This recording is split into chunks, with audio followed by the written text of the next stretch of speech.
بسم اللہ الرحمن الرحیم۔ ماہ رمضان کی آج آخری رات ہے۔ اس رات کے اندر اللہ تعالیٰ کی عبادت کرنی ہے۔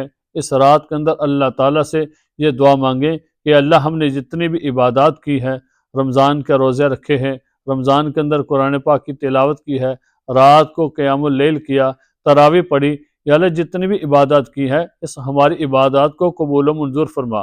مشہور تابعی ابن الفضل رحمۃ اللہ علیہ فرماتے ہیں کہ ہمارے ہاں رمضان کا اتنا اہتمام ہوتا تھا کہ رمضان کے آنے سے 6 مہینے پہلے ہم یہ دعا مانگتے تھے کہ اللہ ہمیں رمضان تک پہنچا، اور جب ہم رمضان میں پہنچ جاتے تو ہم اللہ تعالیٰ کی رمضان کا مہینہ عبادت کرتے، اور جب رمضان گزر جاتا تو پھر ہم 6 مہینے تک اللہ تعالیٰ سے یہ دعا کرتے رہتے تھے کہ اللہ ہم نے جو رمضان میں عبادات کی ہے، اس عبادات کو قبول و منظور فرما۔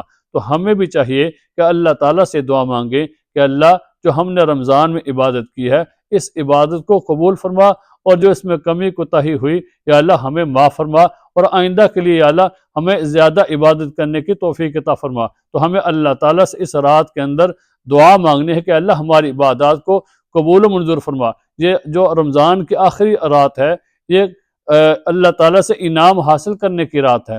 اس کو آسمانوں میں اس کا نام لیا جاتا ہے لیلۃ الجائزہ، یعنی انعام کی رات۔ تو اللہ تعالیٰ سے انعام حاصل کرنے کی رات ہے، اللہ تعالیٰ سے اجر و ثواب حاصل کرنے کی رات ہے۔ تو اس رات کو غفلت کے اندر نہ گزاریں، اس رات کو لیانی اور فضولیات کے اندر نہ گزاریں، بلکہ اللہ تعالیٰ کی عبادت کے اندر گزاریں۔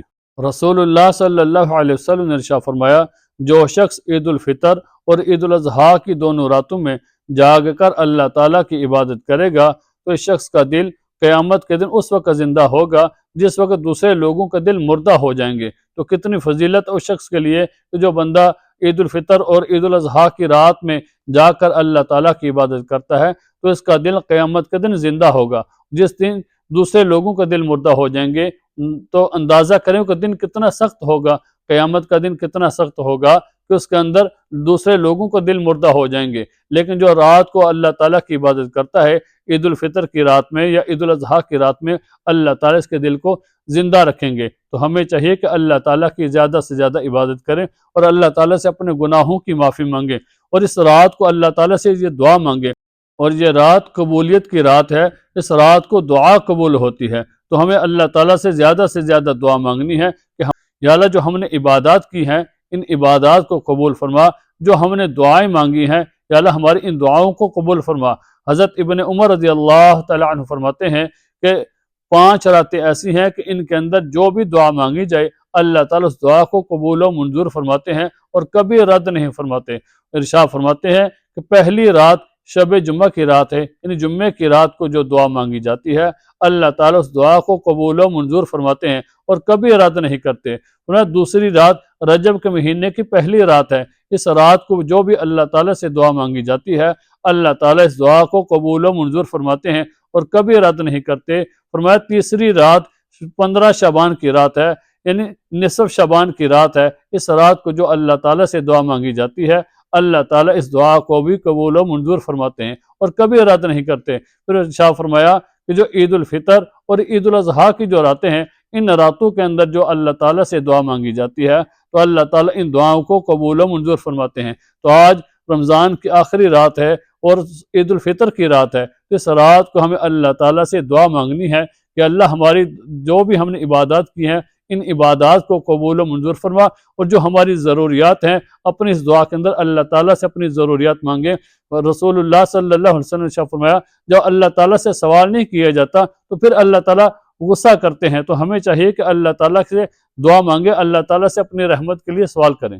تو اس رات کے اندر اللہ تعالیٰ سے دعا مانگیں اور اللہ تعالیٰ کی جتنی عبادت ہو سکتی ہے عبادت کریں، اور رات کو عشاء کی نماز جماعت کے ساتھ پڑھیں اور اللہ تعالیٰ کی عبادت کریں۔ پھر اللہ تعالیٰ سے دعا مانگیں، جتنا آدمی کر سکتا ہے اتنا ضرور کریں۔ اس رات کو دعائیں مانگیں اور اپنے آپ کو فضول اور لیانی کاموں سے بچائیں۔ یہ نہ سمجھیں کہ رمضان مکمل ہو چکا ہے، ہمارا کام ختم ہو گیا ہے تو ہم عبادت کرنی چھوڑ دیں، بلکہ اپنی عبادت کو جاری و ساری رکھنا ہے اور اللہ تعالیٰ سے دعا مانگیں کہ اللہ ہمیں آئندہ بھی عبادت کرنے کی توفیق عطا فرما۔ لکھا ہے کہ جو آدمی رمضان کا مہینہ اچھی طرح گزارتا ہے، اللہ کی عبادت صحیح کرتا ہے، تو پھر اللہ تعالیٰ اس کو رمضان کے بعد بھی عبادت کرنے کی توفیق دیتے ہیں، دعا کرنے کی توفیق دیتے ہیں۔ تو جو رمضان کا مہینہ گزرا ہے، اس کے اندر جو ہم نے دعائیں کی ہیں، اللہ تعالیٰ سے دعا مانگنی ہے کہ اللہ ہماری ان دعاؤں کو قبول و منظور فرما، ہماری اس عبادت کو قبول و منظور فرما۔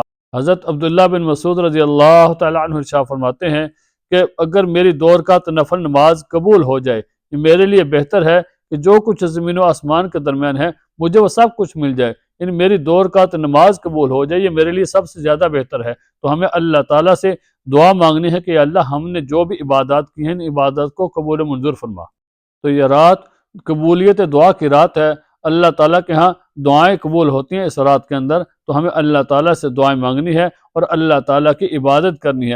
اپنے آپ کو گناہوں سے بچائیں اور اپنے آپ کو غفلت سے بچائیں۔ اس رات کو جتنی اللہ تعالیٰ کی عبادت ہو سکتی ہے اللہ تعالیٰ کی عبادت کریں۔ اللہ تعالیٰ ہم سب کو عمل کرنے کی توفیق عطا فرمائے۔